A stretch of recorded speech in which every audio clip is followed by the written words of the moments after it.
tutulungan ng 22 na senador, kasi 24 sila, no? Hindi kami tutulungan ng Kamara de Representantes para alisin itong illegal na insertion na ito, suksok, unconstitutional rider na prohibition sa pagpapasweldo at paggamit ng MOE para sa Forensic Laboratory Division, talagang veto na lang ni Pangulo. Very optimistic po ako, makikinig ang Pangulo sa aming sulat.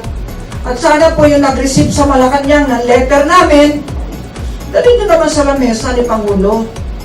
Para po naman, kasi hindi po siya ata nag-AFB, hindi rin siya nagto-Twitter. So, dali nyo naman po sa Pangulo.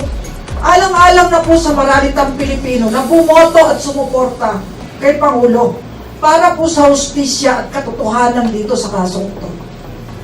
Salamat po. Hindi ko Si Attorney Persida Rueda Acosta, yung po head ng PAO, Public Attorney's Office natin. Ito kasi pag ito Pag ito, i-repair natin ang kaso, immediately, with dispatch, meron ka agad aksyon. Tumawag po siya ng press con at inakusahan niya itong dalawang senador.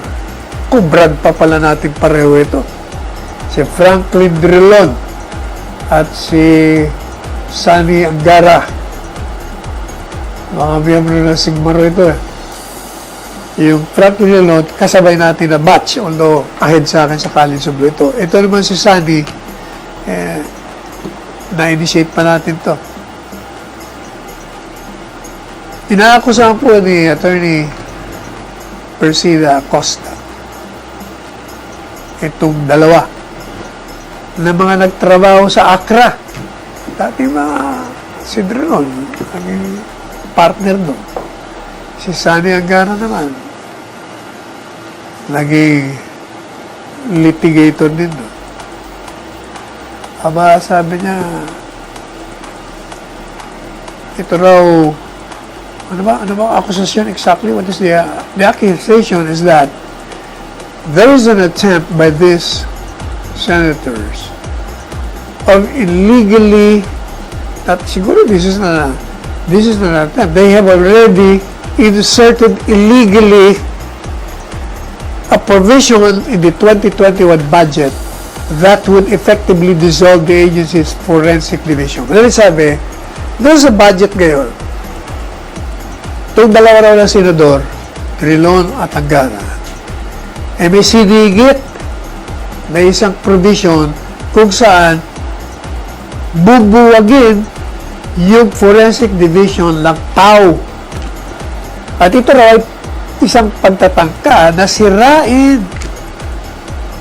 yung ginawa ni Presidente at iniinsulto pa raw si Presidente dahil siya po ang lumikha nito, itong forensic laboratory noong nakaraang taon at ito in-endorse ng Budget and Management Secretary Ben Jokno at the time. Kasi hindi po ba yung PAO ang nagdemanda niyan sa DEGBAC siya? At ito raw abogado ng DEGBAC siya ay Accra. At itong dalawa, dating miyembro ng Accra. Kaya sabi niya, paano na yan? Pag wala kaming laboratory, hindi tinalian mo yung mga kamay ng aming mga forensics experts na patanggalan mo yung kanilang mga sahod, mga allowances. O paano pa sila makakagalaw? Paano pa sila makakatistigo doon sa 159 criminal cases na inihain ng PAO laban dito sa pharmaceutical company? Pati raw doon sa mga opisyalis ng Department of Health. Kasama na rin daw yung kongresista ng Iloilo na si Janet Garin. Kaya daw si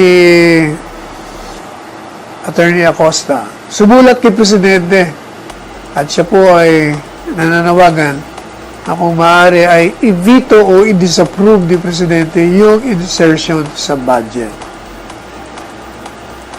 Sabi niya sa kanyang liham kay Presidente, and we will quote her, sabi niya, "You, Mr. President, are the only hope not only of POW, but of our millions of poor, downtrodden, and oppressed who solely depend on the agency's legal assistance to seek justice."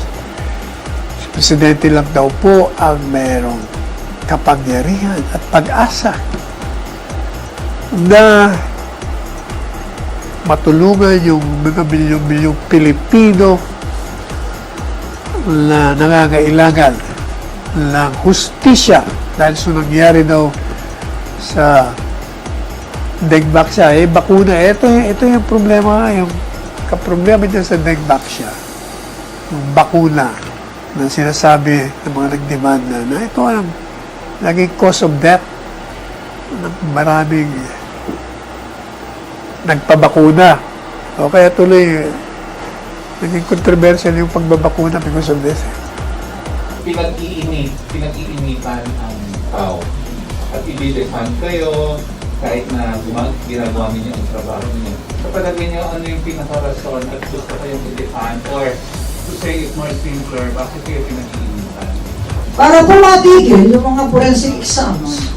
Para po yung ibang namatay at mga mamamatay pa at mga survivor, hindi na makapagkaso. Yun o yun. Kasi kliyente nga po ni Senator Drilon, ang ACRA, dahil taga-ACRA po sila ni Angara. Yun po yun. Yun lang naman eh. At yung Dembaxia. Marami nga nagsabi sa akin dahil sa Dembaxia. Dahil nung nag-uukay kayo sa runglo ng mga patay, sa barkong lumubog, underwater, yun naman kayo pinigilan. Hindi kayo tinanggalan ng pansweldo. O nung nagtatanim bala, hindi kayo tinanggalan.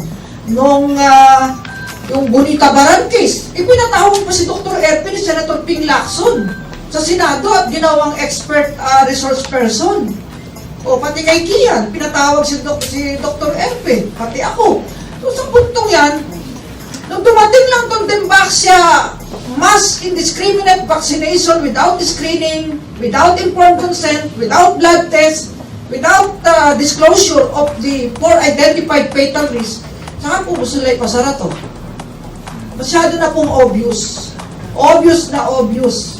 Gusto ko nila bumalik din ang PAW nung panahon Secretary of Justice si Sir, boss ko siya nun, ang tawag sa PAW, ang PAW Siopaw. Yung araw, kasi nga, di ba nadidinig yun? Pag PAW, talo ka, aminin ka na lang, nung araw. Yung ang PAW, tapos sa loob, walang laman, di ba? Kaya ang PAW Siopaw. Gustuhan, pagdating sa court ng PAW, walang dalang ebidensya, kaya laging talo. Siguro gusto nila, para ang mahiyamang kliyente, laging wagi.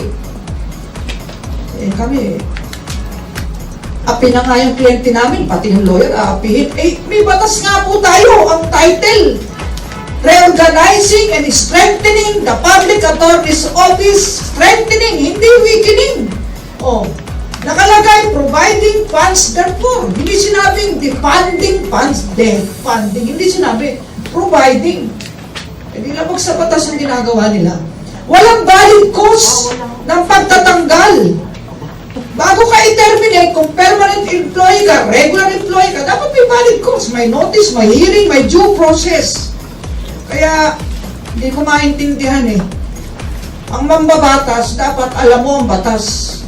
Alam mo ang konstitusyon. Ngayon kung alam mo, pero hindi mo gina-apply, anong tawag sa'yo? Violator of the law.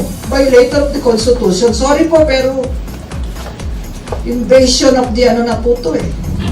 Rights under the Constitution ng mga taga-PAW. Walang sino man pong makapagtatanggol sa karapatang pantao ng mga taga-PAW at ng kliyente ng PAW, kundi kami na rin, mga taga-PAW din. Pangalawang beses nang ginawa sa amin yan. Natatandaan nyo, noong 2011, January 4, bumulaga sa amin ang love letter galing DOJ, mula rin sa mga kaalyado nila. Dim resign na kami lahat dito. Kailangan daw magseso muna. E samantalang mga pasado kami sa bar, LLB kami, at permanent workers in the government kami. Lumaban po kami noon. Hanggang sa nakarating sa Supreme Court, yung kaso ni Antoniette Apelido na? Aliones, i-search nyo, SESO, lalabas po yung desisyon. Talo po ang SES Board. Talo po ang DOJ doon. Dapat nga po, kinakalinga kami ng DOJ. Bakit? Mother department po namin ng DOJ. Sabihin mong adopted lang kami dahil independent and autonomous. Attached na lang. Sino kakalinga sa anak mo? Kay adopted, kay hindi. Di ba ikaw? Na tatay? Pero noong 2011, DOJ nagpaparesign sa amin. Hindi ko po alam ngayon kung sino po sa DOJ ang may gusto rin na mangyari sa amin to. Kung meron. Hindi ko po alam. Hanapin ang buktong.